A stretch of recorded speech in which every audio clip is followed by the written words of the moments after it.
So as you work your way through Matthew's gospel, keep in mind that we're not touching every single point because we can't, and the limitations we have in one quarterly. And encourage your people to, on their own, go through the greater details.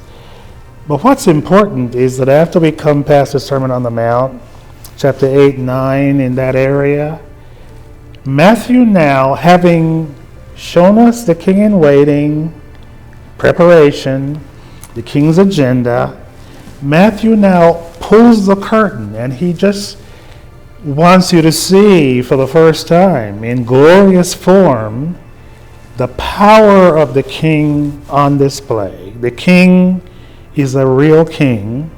Unlike other earthly kings, the king is able to heal the leper, he's able to heal the sick, he's able to cast the demons out of people.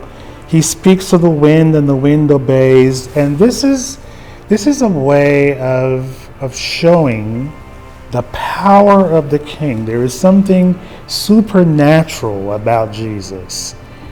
And, we talk about ministry and,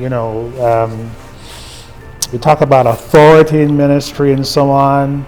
Part of why leadership it's important for people to understand that if your leadership can be explained simply in terms of natural phenomena and natural means, if you can calculate ministry simply based on the natural things of life, then you are just like any other, it's just rote. Jesus is not like any other leader. Jesus' life can be explained only supernaturally. And it's because of the power of God. When the Pharisees come to him and they object to his miracles and they begin to accuse him and they say, "You're casting out demons by the power of Satan, Beelzebub." And Jesus said, "Oh, by the way," he says, "if I cast out devils by the power of the devil, then the devil is divided against himself." That doesn't make any sense. The fact that I'm casting out demons by the power of God, actually, he says, means that the kingdom of God is here.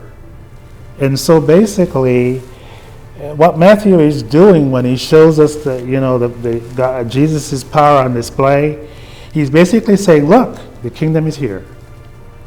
And Jesus says, the kingdom of God is within you. It's not observable by looking at, skyscrapers and an army and a palace.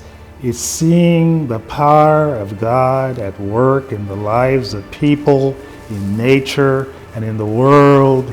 And that's what we see in this section of Matthew's gospel.